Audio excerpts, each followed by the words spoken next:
Look at the material. Hello everybody, welcome back to my channel and happy Valentine's Day. It's a new week and a new episode of RuPaul's Drag Race Season 13 and I can't wait to get into the looks. This week's runway category is beads, so I'm so excited to see what the girls brought this week. Their challenge was the Bossy Rossi show After Dark. The Bossy Rossi show isn't really a challenge that's been around since season 10, so it's exciting to see how they'll take on this improv sort of challenge. Now I'm going to get into the looks, but before I do, make sure you go over to my Instagram, that is Elixxirr Official. I post all of my looks over there and the announcements for when I'm going to post my channel, so make sure you go on over to my Instagram, that is again Elixxirr Official. And if you enjoyed this video, make sure you leave a like and comment to let me know who your favorite look was and who you want to go to the very end this season. We're almost halfway there, girl. Make sure you subscribe to my YouTube channel for new reviews every single week. Come on, you've seen it, girl. I'm here every single week, so make sure you hit that subscribe button for more videos and hit that notification button so that you know every single time I post. And as long as you've hit all three of those sexy buttons, let's get into the looks. So our first look on the runway is Denali, and she's sort of serving like a Katy Perry Met Gala moment in this chandelier piece. She looks absolutely incredible. This is fantastic. And I understand if I was wearing something this cute, I would be mad being safe too. It's absolutely perfectly well put together. I love the silhouette here. It is beads on beads on beads on beads on beads. You can tell that she put a lot into this look. All in all, I'm going to give this one a 10 out of 10. So next up is Rosé, and she's serving this sort of like one-piece dress, but it's like this sort of structured piece with neon sort of splashing throughout it. I like the hair with this. I love the outfit. It's cute, it's pretty well fitted. I wish there was a little bit more going on with the bottom of this look, say a little bit more going on with the legs and the shoe. I wish maybe there was a boot with it or something, so it wasn't just like bare leg all the way down. But overall, I'm gonna give this one an 8.5 out of 10. So next up we have Lala Ree, and for me, this one is a little bit too simple for me. This is a little bit like bar dance costume because it is just sort of like a two-piece with some danglies and some glitter.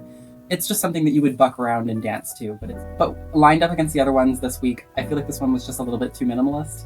Overall, I'm going to give this one a 7.5 out of 10. So our next queen on the runway is Gottmik, and this is a really cute look.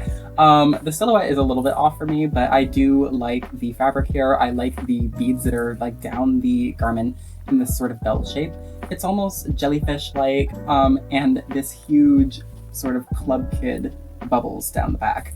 And the makeup of this was actually really cool too. I'm excited to see this makeup tutorial from Gottmik because it's like not just a nude face and it's not just a black and white face either. I'm gonna give this one a 9 out of 10. So next up we have Olivia, and I swear this was Candy's hair from the book ball. But this is really cute. It's just unfortunate that the color palettes are so similar to Candy's look because it just feels like we're seeing something all over again. I like the art that's sort of airbrushed onto the apron. Her paint is really cute here. I'm going to give this one a 7.5 out of 10. But I wish that the overall focus was a bit more on the beads, because there is beads, yes, in the hair, but for the rest of the outfit, meh. So next up is Utica, and me with a rake and gag me with a spoon, bitch, because this right here, this is absolutely gorgeous. I gasped a little bit when she came out. The way that the tulle is positioned on the bottom with the white and the like uneven sections with the red tips, it's just so artistic, and I love the caged sort of dress all the way up with the beautiful red garment and all the beads underneath. There's a layering to this, and the level of detail, off the charts. Look at the material. I'm going to give this one a 10 out of 10, obviously. So next up is Candy Muse, and I actually really did like this look. I wish that she took the fur off a little bit more so we could have seen more of the outfit when she was walking the runway. The hat is really cool. I love the beads dripping from it. It's almost like she's out in the rain and the water is dripping off this sort of umbrella of a hat. From what I could see of the bodysuit, gorgeous. I love the pasties. I love how her skin seems to be glowing here, and the garment itself, really chic. I'm going to give this one a 9 out of 10. So next up is Simone, and oh my god, this is another incredible one, and Simone is quickly becoming one of my fashion faves of the season because she does it so effortlessly. Simone can serve something and it does not matter what it is. Simone knows how to serve whatever garment she's wearing. I absolutely love this. She looks amazing. She's glowing. She looks radiant. I love the hair with this, the beat, the outfit, the color palette. Everything about this is gorgeous. And the fact that she has her name in her hair in beads. I think I've seen Jada do that before, but she was a winner with money, girl. This is this girl's first time. This is it. This is the moment. She's a legend, and she is the moment. I feel like I'm giving out a lot of these today, but I'm going to give this one a 10 out of 10 as well. So next up is Tina Burner, and this one is not my favorite. It's not. Is it shady that I kind of like her mini challenge look more than her runway? I just feel like the runway itself was actually okay, but the reveal is what got me, because like the reveal wasn't thrilling to me. It's like she took off the pants and it was just like a simple little skirt underneath. Like it wasn't anything like exciting to warrant a reveal. And then when she got near the end of the runway, she took off her front panel and there was this titty reveal, which I thought was the better reveal, and that should have been like the gag at the beginning, and then maybe the pants she just took off if she was in a lip sync or something. But overall, I'm going to give this one a 7 out of 10. So our final queen on the runway is Elliott, and this is another flapper look. We saw a flapper look from Utica recently, but this is a little bit different. I like the color palette here. I like all of the beads and the intricate design of this dress. It's actually one of the prettier flapper dresses that I've seen, because you almost always, if it's flapper, you tend to see like white fringe, white and silver. That's it. Even me, like I made a flapper look, it was white and silver, bitch. But I like the color palette here. I like the fascinator. I like the props that she had here. The hair is not my favorite, but overall I'm going to give this one an 8 out of 10. So that's basically all of the looks for this week. As far as my favorite look, it has to be a tie between Miss Utica and Miss Simone, because both of them turned completely different vibes this week, but both were executed so well that I have to give it to both. Now to talk about their challenge. They were doing the Bossy Rossi After Dark, and as far as the acting, I feel like a lot of the queens just sort of went right into the middle of the pack.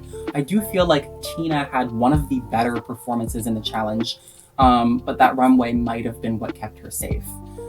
Simone being in the top made sense for me. I'm not sure about Candy, because I feel like Simone really outdid Candy in the challenge.